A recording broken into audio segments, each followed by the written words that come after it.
نحمدہ ونصلی علی رسولہ الکریم اما بعد فاعوذ باللہ من الشیطان الرجیم بسم اللہ الرحمن الرحیم انما یخشی اللہ من عبادہ العلماء وقال النبی صلی اللہ علیہ وسلم کانت بنو اسرائیل تسوسهم الانبیاء کلما ہلک نبی خلفہ نبی آخر الا لا نبی بعدی سیکون خلفاء فیکثرون وقال النبی صلی اللہ علیہ وسلم لا تزال طائفة من امتی قائمین علی الحق لا یضرهم من خالفهم صدق اللہ مولانا العظیم وصدق رسولہ النبی الکریم۔ معزز دوستو، یہ نصیحت کے حصول کا دن ہے۔ جمعہ المبارک انسانی اجتماعیت قائم کرنے اور اجتماعی حوالے سے اپنے مسائل پر نصیحت حاصل کرنے کا دن ہے۔ انسانی معاشرے تبھی ترقی کرتے ہیں جہاں ہر شعبے کے اہل علم موجود ہوں۔ جب تک کسی معاشرے میں اعلیٰ تعلیم یافتہ علم و شعور رکھنے والے موجود نہ ہوں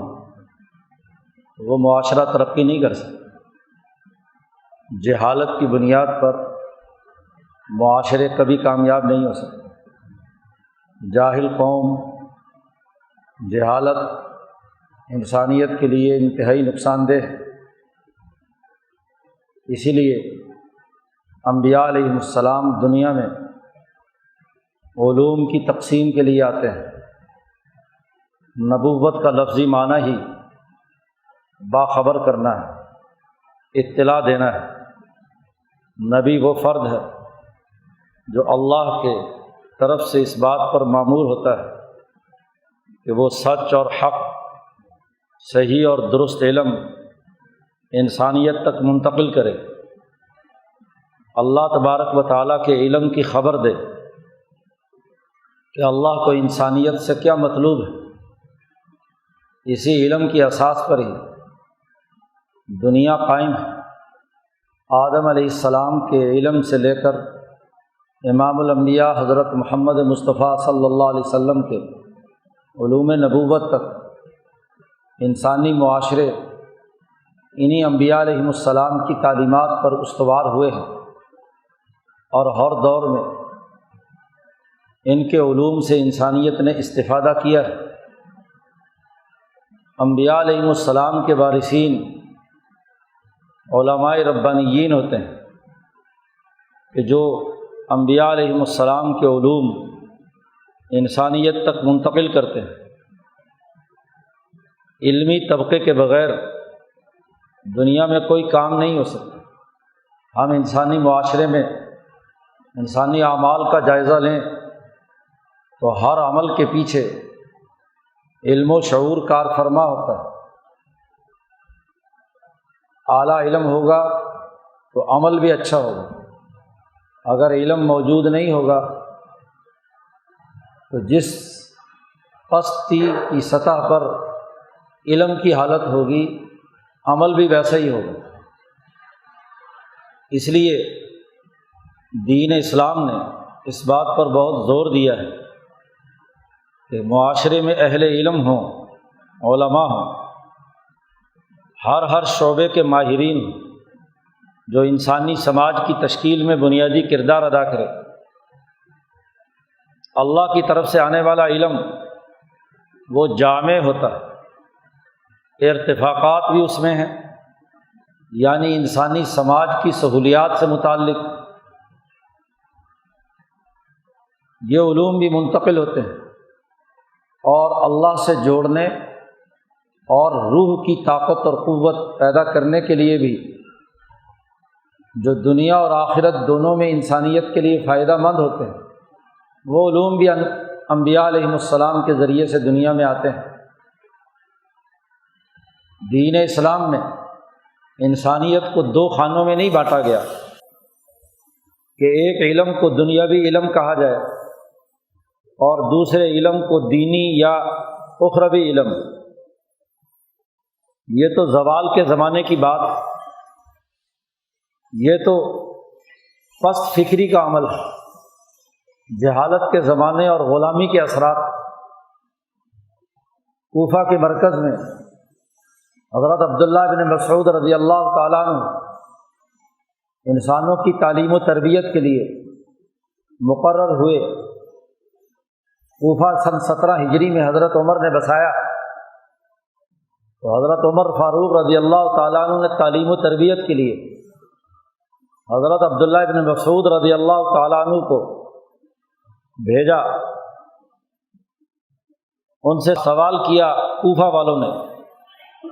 وہ لوگ جو کسریٰ ایران کے تابع رہے، غلامی کے زمانے میں جن کی علمی سطح پست ہو چکی تھی، انہوں نے سوال کیا، جو تربیت حاصل کرنے کے لیے حضرت عبداللہ بن مسعود کے پاس موجود ہیں، کہ قرآن حکیم ایک طرف دنیا کا ذکر کرتے ہوئے کہتا ہے کہ انما الحیات الدنیا لعب و لہو، یہ دنیا کی زندگی کھیل تماشا ہے، محض ایک دوسرے پر فخر و مباحات اور زیب و زینت، اور دوسری طرف ہمیں حکم دیتا ہے کہ تم بیوی کے تمام خرچہ پانی برداشت کرو،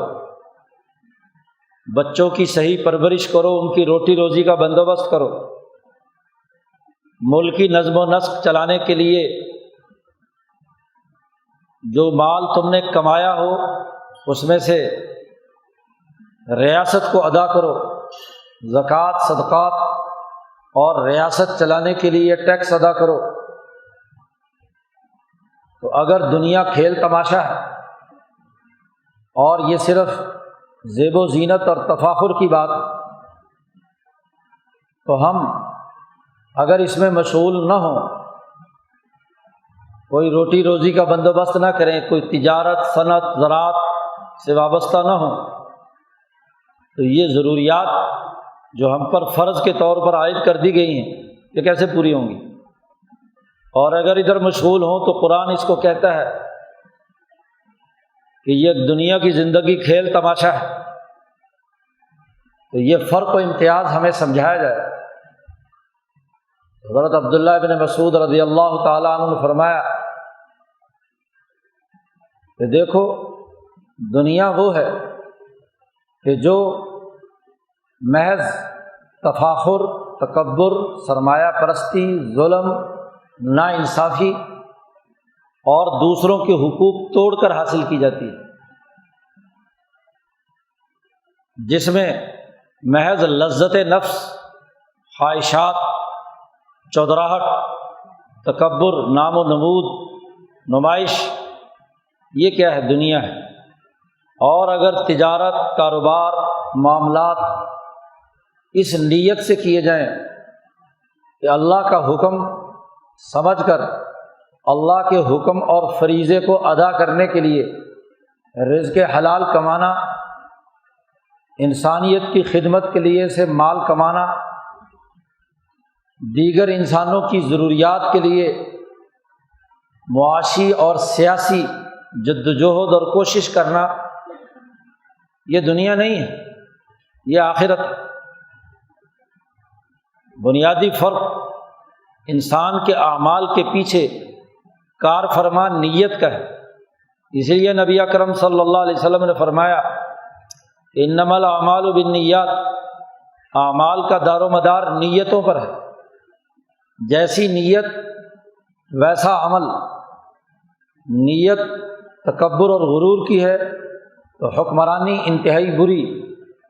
اور اگر حکومت کا مقصد امن و امان قائم کرنا، انسانی حقوق پورے کرنا، مظلوموں اور کمزوروں کی مدد کرنا، طاقتوروں کے ظلم سے غریبوں کو بچانا، سرمایہ پرستی کے انتداب سے مستضعفین کو، کمزوروں کو محفوظ کرنا، سرمایہ پرستی سے بچنا،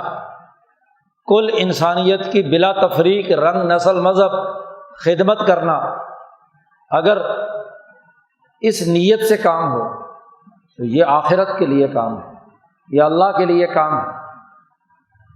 اس لیے اہل علم وہ ہیں جو علم کو انسانیت کے لیے استعمال کریں، تو ان اہل علم کی اساس پر سوسائٹی ترقی کرتی ہے۔ اور اگر اہل علم بجائے کمزوروں کی مدد کرنے، انسانیت کی خدمت کرنے، انسانی حقوق پورا کرنے کے بجائے وہ اپنے ذاتی مفادات، گروہی اور طبقاتی مفادات کے اندر مبتلا ہو جائیں، تو یہی علم دنیا ہے۔ دنیا اور آخرت کی تقسیم اسی بنیاد پر ہے کہ آپ کے علم کا فائدہ انسانیت کو ہوا ہے یا آپ کے علم کا فائدہ تمہاری ذاتی چودراہٹ، ذاتی تکبر، ذاتی دولت، نمود و نمائش اور شہرت کے طور پر تمہارا علم استعمال ہوا ہے۔ اگر ایک علم انسانی فائدے کے لیے ہے، خواہ وہ کوئی بھی کیوں نہ ہو، میڈیکل سائنسز ہو، انجینئرنگ ہو، دین کا علم ہو، قرآن کے پڑھنے پڑھانے کا علوم ہو، انسانی خدمت کے باقی علوم ہو، تو اگر انسانیت کی خدمت کی نیت سے ہے تو یہ علم انسانیت کے لیے فائدے کا باعث اللہ کے ہاں قابل قبول ہے، آخرت میں اس پر اجر ہے۔ اور اگر یہی علم سامراجی طاغوتی مفادات کے لیے ہو، سرمایہ پرستی کی ایجنٹی کے لیے ہو، ظالموں اور متکبروں کا اعلی کار ہو، تو یہی علم دنیا ہے اور اس دنیا کی سخت مذمت کی گئی۔ اب یہ علم انسانیت کے فائدے کا کب ہوتا ہے، یہ سمجھنے کی بات، اس کو سمجھنے کے لیے علم کی نفسیات، علم کی ہیرارکی سمجھنے کی ضرورت۔ جب انسان کے پاس علم آتا ہے تو علم ایک خاص قسم کی تعلی اور تکبر پیدا کرتا ہے۔ جاہل کے مقابلے میں ایک عالم اپنے علم کے غرور میں مبتلا ہوتا ہے۔ جیسے جیسے وہ علم پڑھتا جاتا ہے ویسے ویسے اس کی گردن اکڑنا شروع ہو جاتی ہے، وہ دوسرے انسانوں کو حقیر سمجھتا ہے جو علم نہیں رکھتے، اور پھر وہ یہ سمجھتا ہے کہ یہ لوگ جو علم نہیں رکھتے ان کو اپنے علم کی بنیاد پر جیسے چاہے بے وقوف بنا لو، جیسے چاہے لوٹ لو، جیسے چاہے مفادات حاصل کر لو۔ علم اور مہارت انسان کے اندر انسان دشمنی کا وصف پیدا کرتا ہے۔ اس سے باز رہنے کا طریقہ نبی اکرم صلی اللہ علیہ وسلم نے بیان کیا، قرآن حکیم نے بیان کیا، اور اس کے لیے قرآن حکیم نے یہ قانون اور ضابطہ بیان کیا کہ صحیح علماء وہ ہیں، اہل علم وہ ہیں جن کے دلوں میں اللہ کی خشیت ہے، اللہ کا ڈر ہے۔ انما یخشی اللہ من عبادہ العلماء، جو صحیح اہل علم ہیں وہی اللہ سے ڈرتے ہیں۔ اللہ کا ڈر اور خشیت ان کے علم کو انسانیت کے لیے مفید بناتا ہے۔ جو علم نہیں رکھتا یا علم رکھتا ہے اور اللہ کی خشیت اس میں نہیں ہے تو وہ تو علم فروش۔ جیسے جہالت کی مذمت کی گئی ہے ایسے ہی ایسے عالم کی مذمت بھی کی گئی ہے جو علم رکھنے کے باوجود اس پر عمل نہ کرے۔ اور یہ بات بھی بڑی واضح کر دی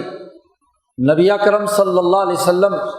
اور آپ کی صحبت سے تیار ہونے والے صحابہ کرام نے کہ اگر یہ علم غلط مقاصد کے لیے استعمال کیا جائے، اپنی علمی مہارت کو لوگوں کے استحصال اور ظلم کا ذریعہ بنا لیا جائے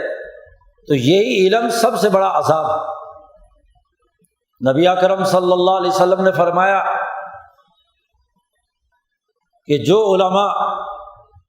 دنیا دار ہیں، علماء سوء کے بارے میں فرمایا کہ جب قوموں پر زوال آتا ہے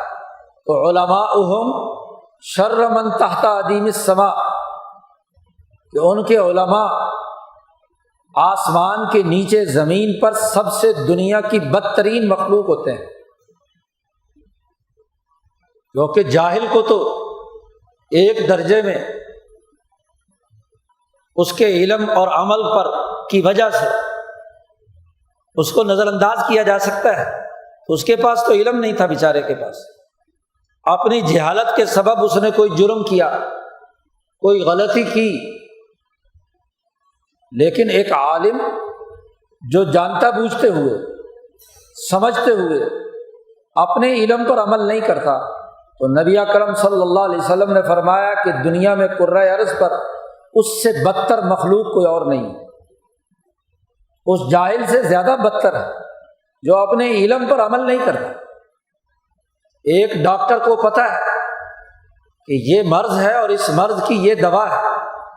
لیکن کسی ذاتی مفاد کے لیے نہ مرض کی درست تشخیص کرے اور نہ صحیح دوائی دے، تو وہ بھی ایسا عالم ہے جس نے دنیا فروشی، دنیا کو خریداری کرنے کے لیے دین فروشی کا کام کیا ہے، علم فروشی کا کام کیا ہے۔ ایک انجینئر ہے، اس نے علم حاصل کیا اور اپنے علم کو فروخت کرتا ہے، کسی طاقتور کے سامنے جھک جاتا ہے، حکمرانوں کا ایجنٹ بن جاتا ہے، سامراجی مفادات کے لیے غلط فیصلے اور ڈیسیژن لیتا ہے۔ بلڈنگ میں ناقص میٹیریل لگا ہوا ہے، سڑک صحیح طریقے سے نہیں بنائی گئی اور اس نے پیسے لے کر سڑک پاس کر دی، بلڈنگ پاس کر دی، پیسے لے کر فارماسیوٹیکل کمپنیوں سے ڈاکٹر نے غلط نسخہ لکھ دیا، تو مجرم۔ ایک دین کا عالم جس نے قرآن و حدیث پڑھا،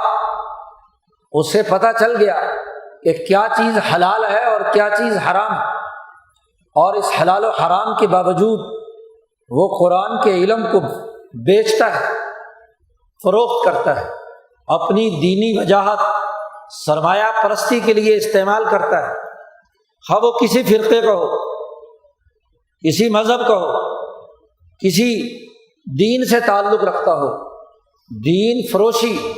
سب سے بدترین کام قرآن حکیم نے بیان کیا۔ یہودیوں کی، عیسائیوں کی مذمت کرتے ہوئے کہا کہ ان کا سب سے بڑا مرض یہ ہے کہ یہ دنیا خریدتے ہیں، دین بیچتے ہیں۔ اشتروا بآیاتی ثمنا قلیلا، میری آیات فروخت کرتے ہیں چند ٹکوں کے عوض، تھوڑے سے پیسوں کے لیے۔ مفسرین نے لکھا ہے کہ خواہ دنیا کی ساری دولت بھی مل جائے، جتنے خزانے ہیں کسی کو دین فروشی پر مل جائیں، تو آیت قرآنیہ کے مقابلے میں وہ ثمن قلیل ہے، بہت معمولی قیمت۔ اللہ کے حکم کو بیچنے کے لیے اتنی جرت کہ وہ دنیا کمانا چاہتا ہے۔ دنیا میں علم کا مقصد تو انسانی ہدایت اور رہنمائی تھی، اور یاد رکھیے ایک دنیا کے کسی شعبے سے متعلق علم کا عالم، کوئی انجینئر، ڈاکٹر، پروفیسر، کوئی بھی سیاستدان، وہ دین فروشی اور اپنے علم کی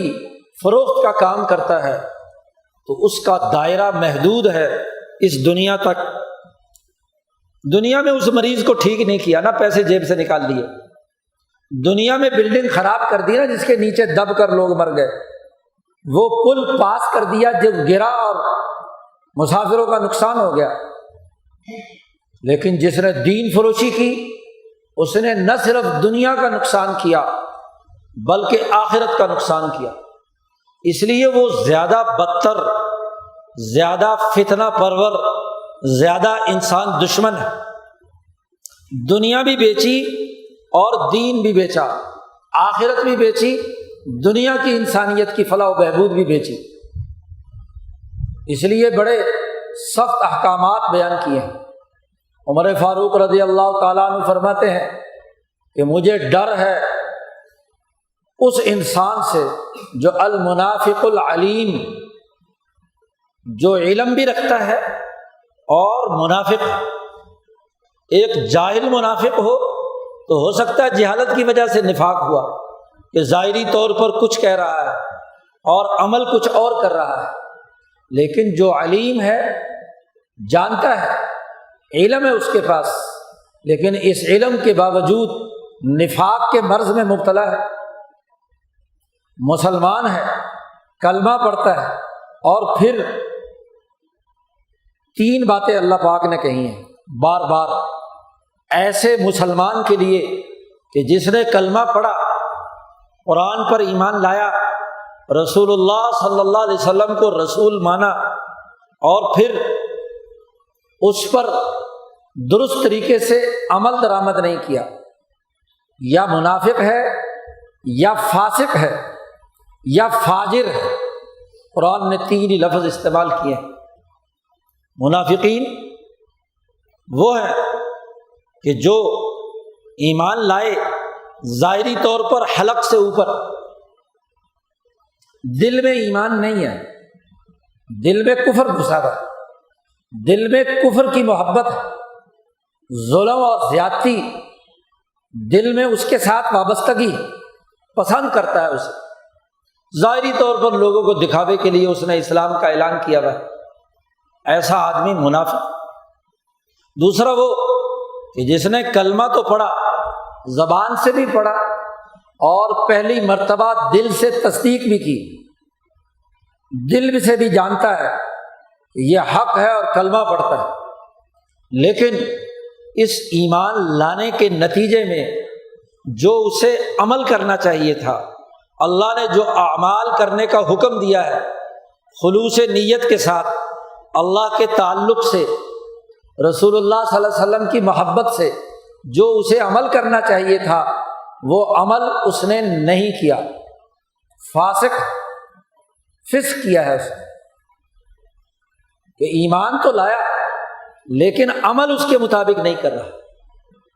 اس کے مطابق کردار ادا نہیں کیا، قانون شکنی کی، فسق و فجور، عمل میں اور نیت میں، ایمان میں مطابقت نہیں، دونوں کے درمیان فرق۔ اور فاجر وہ ہے کہ جو ایمان بھی لایا، بظاہر جو عمل کر رہا ہے وہ نیک ہے، صحیح ہے، لیکن وہ عمل جس روح کے مطابق ہونا چاہیے اس کے بجائے وہ ظاہری قانون کے پردے میں سسٹم توڑنا چاہتا ہے، وہ اس قاعدے اور ضابطے کو اور اس حکم سے جو نتیجہ مطلوب اور مقصود ہے وہ نتیجہ پیدا نہیں کرنا، ہیلا کر کے جان بچانا چاہتا ہے، بظاہر اسلام کا نعرہ لگاتا ہے، بظاہر اسلام کا عمل بھی کیا، لیکن اس عمل نے جو اس کے وجود پر اثر ڈالنا تھا، جو نتیجہ پیدا کرنا تھا، جو تربیت حاصل ہونی چاہیے تھی، وہ تربیت اس کے اندر نہیں آئی، فجر، اس نے توڑ دیا اس بنیادی قانون اور ضابطے کو، بظاہر ایمان والا ہے۔ تو ایسے ہی ایک عالم اپنے علم سے منافقت کرتا ہے، اور منافقت کی شکل یہ ہے کہ عالم تو نہیں ہے، حقیقت میں اسے مہارت حاصل نہیں ہے، محض ڈگری والا عالم ہے کہ ڈگری ہے اس کے پاس کسی یونیورسٹی کی، کام کرنا آتا نہیں، بظاہر ڈاکٹر ہے لیکن مرض تشخیص کرنا نہیں آتا، دوائی صحیح طور پر لکھنی نہیں آتی، بظاہر انجینئر ہے، ڈگری ہے اس کے پاس، لیکن اس اپنے متعلقہ شعبے، سول کا ہو، الیکٹریکل کا ہو یا کسی اور میکینیکل کے شعبے کا ہو، اس کی نہ مہارت ہے نہ صلاحیت۔ اور ظلم کے زمانوں میں تو ایسی ڈگری فروشی کا عمل جہاں قانونی طور پر تو وہ انجینئر ہوتا ہے لیکن عملی طور پر اس کا ماہر نہیں ہوتا، اس سے بڑی خرابی کی بات کیا ہو۔ دوسرا وہ ہے علیم کہ جو اپنے علم پر مہارت رکھتا ہے، بات درست سمجھتا ہے لیکن اس کے مطابق عمل نہیں کرتا، عمل کرے تو اس کو کمپنیاں پیسے نہیں دیتی، حکومت اس کے لیے کیا ہے، کسی قسم کے مفادات اور براعت کا اعلان نہیں کرتی، سرمایہ پرست طبقے اس کو رشوت نہیں دیتے، جانتا ہے، کام کرنا جانتا ہے، مہارت ہے، صلاحیت ہے، لیکن اپنی مہارت کے علی الرغم اس کی مخالفت میں وہ عمل کرتا ہے مفاد پرستی کے لیے، ثمن قلیل لیتے ہوئے تھوڑے سے پیسے حاصل کرتا ہے، اور وہ تھوڑے سے پیسے چاہے کروڑوں میں ہوں وہ تھوڑے ہی ہے۔ اس نے سچائی کا خون کیا، اس نے اپنی مہارت بیچی، انسانی مفاد کو پس پش ڈالا، ذاتی اور گروہی مفاد اور طبقاتی مفاد کو سامنے رکھا۔ اور تیسرا وہ ہے کہ ظاہری طور پر کاغذات کے کھاتے میں تو اس نے پورا کر دیا، لیکن اس نے قانون شکنی کی، اس پورے ضابطے کو توڑا ہے، اس کی بنائی ہوئی بلڈنگ ناکارہ ہے، وہ انسانی سماج کے معاہدات کو توڑتا ہے۔ بظاہر اس نے دوائی صحیح لکھی ہے، لیکن دوائی میں ہے کیا کہ نام لیبل اس کا ہے اور اندر وہ سالٹ نہیں ہے، وہ اثر نہیں کرتی، جعلی ہے، انسان پر کوئی اس کا مرض کے دور کرنے کا کوئی طریقہ کار نہیں ہے۔ تو اس سے بڑا منافق العلیم کون ہو؟ دین کا عالم، قرآن و سنت کا عالم ہے، لیکن سرمایہ پرستی کے نظام کا ایجنٹ بن جائے، جو حکمران طبقے چاہیں وہ کرے۔ حکمران کہیں کہ یہ جہاد ہے تو سارے مولوی جہاد کا اعلان کر دیں، حکمران کہیں کہ یہ فساد ہے تو وہ کہے فساد ہے جی۔ اس کا فتویٰ موم کی ناک کی طرح ادھر سے ادھر، کبھی اس طرف کبھی اس طرف، قوم کو بے وقوف بنائے۔ یہاں کے حکمران کہیں کہ شیعہ کافر ہیں تو سارے فرقے کو کسی دوسرے کو کافر بنانے کے لیے میدان میں ہوں گے، وہ کہیں کہ نہیں نہیں مسلمان ہیں تو مولوی کہیں کہ مسلمان ہیں۔ حکومت کہے کہ دیوبندی بریلوی جھگڑا، ڈی سی اپنے ہرکاروں کے ذریعے سے مولویوں کو اکسائے کہ فرقہ واریت کی بنیاد پر جھگڑے کھڑے کرو، جیسے انگریزوں نے کیا۔ یہاں کون سا ایک ڈپٹی کمشنر دکھایا جا سکتا ہے انگریزوں کے ظلم کے 200 سالہ دور میں کہ انہوں نے فرقہ واریت کی لڑائی پیدا نہ کی ہو، ڈیوائڈ اینڈ رول کی سیاست؟ وہ کہے کہ لڑو تو لڑائی کے میدان میں، وہ کہے کہ ملی یکجہتی کونسل بناؤ تو سارے بنا کر میدان میں آ جاتے ہیں۔ فرقہ واریت پیدا کرنا چاہے تو پیدا ہو جاتی ہے، اور ختم کرنا چاہے حکومت تو اب ختم ہو جاتی ہے۔ تو سسٹم کی ایجنٹی کریں، موم کی ناک بن جائیں، ان کے لیے فتوے دیں، ان کے لیے مفادات اور مراد کا کام کریں، تو اس سے بڑا ظلم کیا ہے؟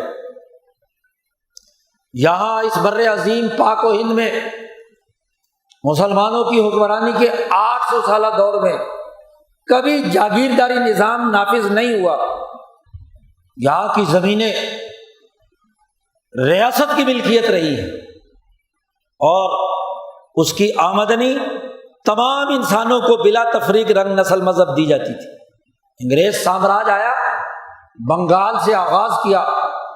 ملکیت زمین دینے کا، اور پھر جاگیرداری مسلط کر کے انسانوں کو غلام بنانے کا نیا طریقہ ایجاد کیا۔ غداروں کو جاگیریں دی گئی، ان کے مفادات کے لیے فیصلے کیے گئے۔ تو ماشاءاللہ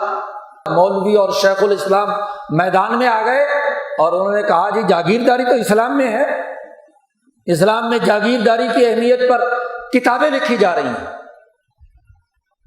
تمام قدیم علماء، علامہ ابن حمام کی فتح القدیر سے لے کر تمام 8-10 فتاوی کی کتابیں ہر 100 سال میں یہاں فقہا نے مرتب کی ہیں، فتاوی عالمگیری تک تمام میں تو موجود ہو کہ بر عظیم پاک و ہند کی زمینیں وہ ریاست کی ملکیت۔ شیخ جلال الدین تھانیسری، قاضی محمد اعلیٰ جیسے بڑے بڑے قاضی القضات مغلوں کی حکومت میں باقاعدہ کتابیں لکھتے رہے کہ ریاست کا نظم و نسق ہے، زمین اشیاء غیر منقولہ میں سے ہے، ان کی ملکیت کا مطلب اس سے استفادہ کرنا ہے۔ امام شاہ ولی اللہ دہلوی نے حجت اللہ میں لکھا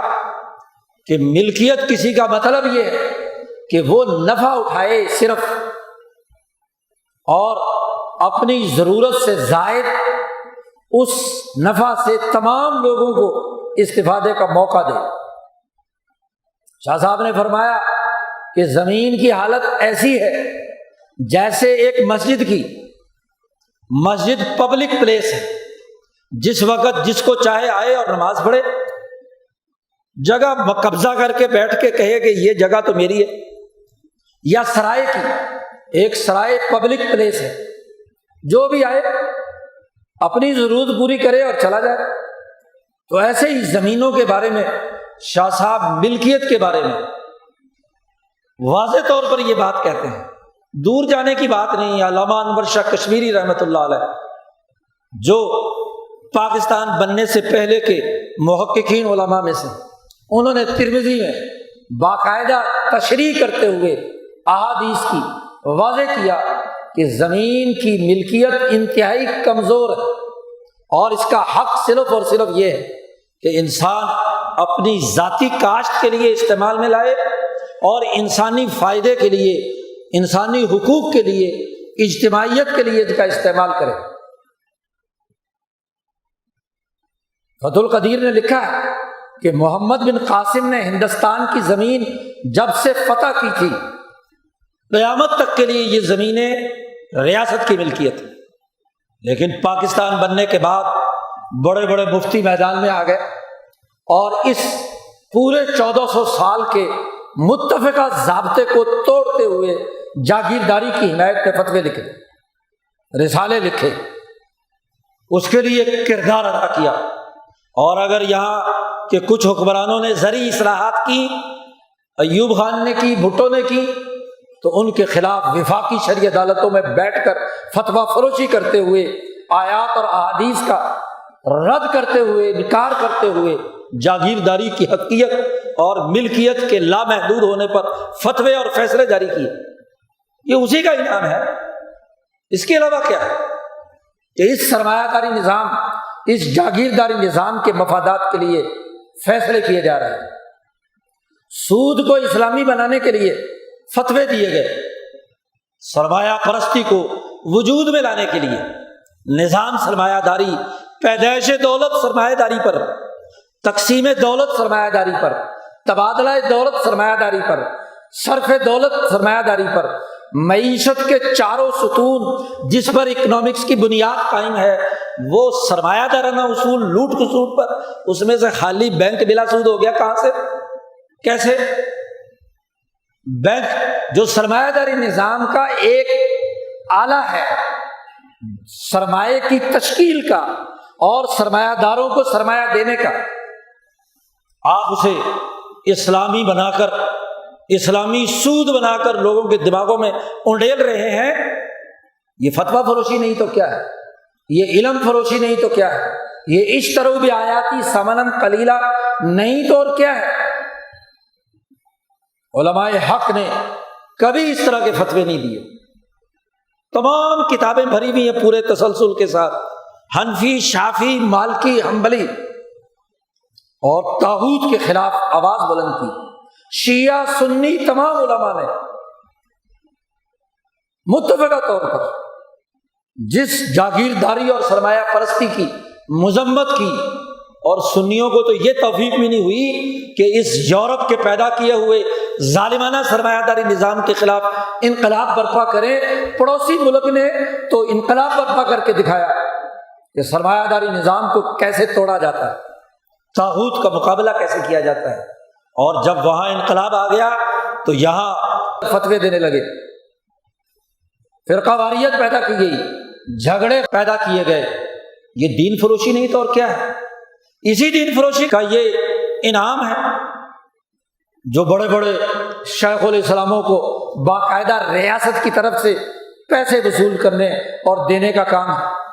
کیا خدمت سر انجام دی ہے دین فروشی کی، سرمایہ داری نظام کے لیے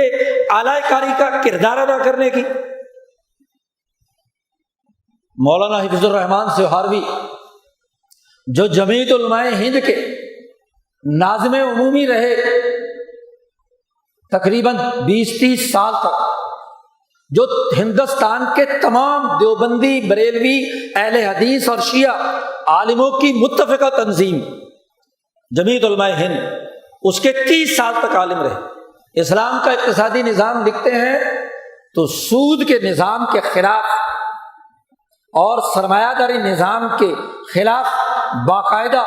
ایک مکمل دین کا نظام بیان کرتے ہیں، جاگیرداری کے خلاف ایک مستقل باب قائم کرتے ہیں، زراعت کے اس ظالمانہ طریقے کو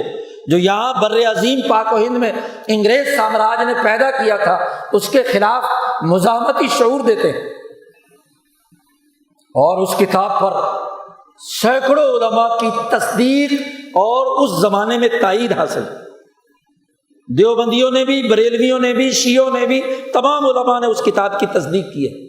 تو جو علماء کا متفقہ موقف ہے، اس کے علی الرغم پاکستان بننے کے بعد کراچی کے مفتیوں نے اسلام کا زرعی نظام کے نام پر کتاب لکھی، جس میں مولانا حفیظ الرحمن سہاروی کے موقف کو رد کیا۔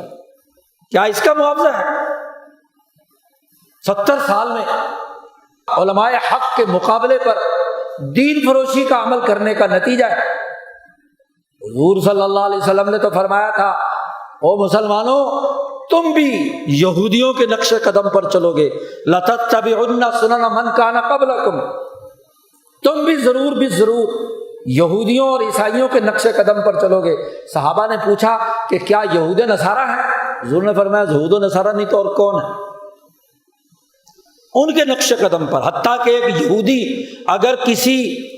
گوہ کے کھڈ کے اندر داخل ہوا، اس کے سوراخ میں داخل ہوا، تو تم بھی وہاں داخل ہوگے، اور ایسے عمل کرو گے یہودی علماء کی طرح کہ طابق النعل بالنعل، جیسے جوتا جوتے کے برابر ہوتا ہے۔ کبھی ایک جوتا دوسرے جوتے سے چھوٹا بڑا ہوتا ہے؟ نہیں، دونوں پاؤں برابر ہوتے ہیں۔ ایسے تم عمل کرو گے۔ تو آج یہ سرمایہ پرستی کے اس دور میں جہاں طاغوتی نظام، سرمایہ پرستی کا سسٹم موجود ہے، وہاں علم فروشی ہے، اور ماشاءاللہ یہ علم فروشی سیاست کے ماہرین، سیاست کے نام پر جو مسلط ہوتا ہے ملکی وسائل لوٹنا اپنا حق سمجھتا ہے، جو بیوروکریٹ علم اور مہارت رکھتا ہے وہ سرمایہ پرستی کے اندر ڈوب رہا ہے۔ آج کے اخبار میں آپ نے خبر پڑھی، ایکسائز کا دفتر کا ملازم 33 کروڑ اس کے گھر سے کیش ملا۔ مہارت کیا ہے؟ دولت لوٹنے کی۔ مہارت کیا ہے؟ قوم پر ڈاکہ ڈالنے کی۔ اتنی تو اس کی تنخواہ نہیں، جتنے اثاثے اور کتنی اس نے دولت وائٹ کی ان تمام سکیموں میں جو ان حکمران طبقوں نے ایسے لٹیروں کے لیے جاری کی۔ کس کس کو اٹھاؤ، یہاں کا تاجر، یہاں کا سیاستدان، یہاں کا صنعت کار، یہاں کا جاگیردار، یہاں کا مولوی، یہاں کا مفتی، یہاں کے افراد، جس کو جس درجے کا علم حاصل ہے وہ اتنا ہی علم فروش، اس کے دل سے اللہ کا ڈر نکل گیا، خوف نکل گیا۔ آج ان تمام اہل علم پر مشتمل جو مافیاز ہیں، مذہبی مافیا، صحت کا مافیا، انجینئروں کا مافیا، سیاست دانوں کا مافیا، بیوروکریسی کا مافیا، قانون دانوں کا مافیا، جو ریاست کے لیے قانون کی حکمرانی کے ٹھیکیدار ہیں، رول آف لا قائم کرنا چاہتے ہیں، ان کا مافیا، وہ پوری ریاست کو شکنجے میں کسے ہوئے، دنیا عذاب میں مبتلا ہے، اذیت کی حالت میں ہے۔ سرمایہ پرستی کا افریت سوسائٹی پر مسلط، ہر آدمی پریشان ہے، لیکن مولوی خوش ہے، ڈاکٹر خوش ہے، انجینئر خوش ہے، پیر خوش ہے۔ پیروں کا مافیا بھی جو نظر و نیاز وصول کر کے انسانوں کی جیبوں سے پیسے نکالتا ہے۔ یہ تمام مافیاز جو علم کے نام پر علم فروشی کا کردار ادا کرتے ہیں، کیا اس حدیث کا مصداق نہیں جس میں حضور نے فرمایا کہ سنو، ایک زمانہ آنے والا ہے، یاتی علی الناس زمان، لوگوں کے پر زمانہ آئے گا کہ مساجدہم عامرۃ وہی خراب من الہدی، ان کی مسجدیں بھری ہوئی ہوں گی، لاکھوں کے مجمع ہوں گے، بڑی بڑی مسجدیں بھری ہوئی ہوں گی، لیکن وہی خراب من الہدی، وہ ہدایت سے خالی ہوں گی، ہدایت کے حوالے سے خرابے کا مرکز ہوں گی۔ بڑے بڑے علماء ہوں گے، بڑے اچھے باز کہیں گے، تقریر بڑی لچے دار کریں گے، لیکن علم فروش ہوں گے، عمل درآمد نہیں کریں گے، جو کہیں گے وہ عمل نہیں کریں گے۔ بالکل وہی صورتحال اور نقشہ نہیں آج ہمارے ساتھ۔ ایسے موقع پر توبہ کا حکم دیا ہے، یا ایھا الناس، اے لوگو، تمام کے تمام مومنین کو کہا، یا ایھا الذین آمنوا توبوا الی اللہ توبۃ نصوحا، واضح طور پر توبہ کرو، علم فروشی سے باز آ جاؤ، سرمایہ پرستی کے دائرے سے نکلو، اللہ کا ڈر پیدا کرو۔ یہ 22 کروڑ مخلوق تمہاری وجہ سے عذاب میں مبتلا ہے، اذیت میں مبتلا ہے۔ یہاں کا باصلاحیت نوجوان دوسرے ملکوں میں دھکے کھانے کے لیے ڈگری فروشی کرتے ہوئے باہر جا رہا ہے، اس کے لیے یہاں وسائل نہیں۔ حکمران بھی بعض کہہ دیتے ہیں کہ جی وسائل نہ ہونے کی وجہ سے، آپ کے وزیر اعظم کی آج موٹی سرخی چھپی ہوئی ہے کہ وسائل نہ ہونے کی وجہ سے ہمارے نوجوان باہر جاتے ہیں۔ تو تم کس لیے ہو؟ تمہاری حکومت کس لیے ہے؟ تم نے یہاں وسائل کیا پیدا کیے؟ تم نے تو وزارت انسانی پیداوار بنا رکھی ہے پچھلے 50 سالوں سے کہ یہاں کے بندے غلام پکڑ پکڑ کر باہر کی ریاستوں میں بیچنے کے لیے جاؤ۔ تم نے جو دوسری ریاستوں کو لوگ بیچے ہیں اہل علم، تو وہ ریاستیں جب ان کے مفاد کے مطابق کام نہیں کرتی تو وہ دھمکیاں دیتی ہیں کہ خبردار، ہمارے مفاد کے مطابق فیصلہ نہ کیا تو تمہارے لاکھوں لوگ جو ہمارے ملک میں کام کر رہے ہیں بیک بینی و 2 گوش پکڑ کر تمہارے ملک میں بھیج دیں گے۔ یہ انسانیت، یہاں کی انسانیت سے سک رہی ہے، مظلوم ہے، حقوق سے محروم ہے۔ ہسپتال چلا جائے وہاں دھکے کھاتا ہے، بازار چلا جائے وہاں ظلم کا شکار ہوتا ہے، مسجد میں آ جائے تو چندہ خور مولویوں اور ان کے لیے کیا ہے، وہ چارہ کار کا کردار ادا کرتا ہے۔ پیر خانے میں پہنچ جائے تو وہاں نظر و نیاز کے نام پر لٹتا ہے، عقیدت کے نام پر جیبیں خالی کرنی پڑتی ہیں۔ کون سی جگہ ہے جہاں مظلوم کو جائے امن؟ اللہ سے ڈرو، توبہ کرو، نظریہ درست بناؤ، شعور پیدا کرو، یہ اصل علم ہے۔ اور اگر کوئی آدمی اپنے اس علم کے مطابق کام نہیں کرتا وہ علم فروش ہے، اور یاد رکھو وہ اس دنیا میں بدترین مخلوق ہے، وہ اللہ کے غضب اور عذاب سے نہیں بچ سکتا۔ یہاں کے عذاب سے شاید تم کسی طریقے سے بچ جاؤ، لیکن اس احکم الحاکمین کے سامنے تمہیں یوم محشر جواب دینا ہوگا کہ تمہارے ظلم، تمہارے فتوے، تمہارے نسخے، تمہارے لکھے ہوئے ڈاکومنٹ، تمہارے فیصلے، انہوں نے انسانیت کو کہاں اور کس طرح نقصان پہنچایا۔ جتنے لوگ اس سے متاثر ہوں گے تمہارے لکھے ہوئے قلم سے، تمہارے زبان سے دیے ہوئے فتووں سے، تمہارے خطبوں سے، تمہاری تحریرات سے، اتنا ہی انسانیت اللہ کے سامنے حاضر ہو کر مظلوم کرے گا کہ اس کے فتوے سے، اس کے نسخے سے، اس کی تحریر سے، اس کے فیصلے سے مجھے یہ نقصان پہنچا، میرا بدلہ لیا جائے۔ تو آج یہ خوف خدا نکل گیا، انسانوں کا خوف۔ تم ایسے ڈرتے ہو، قرآن نے نقشہ کھینچا کہ تم انسانوں سے ایسے ڈرتے ہو کہ کخشیت اللہ، جیسے اللہ سے ڈرا جاتا ہے، بلکہ اشد خشیہ،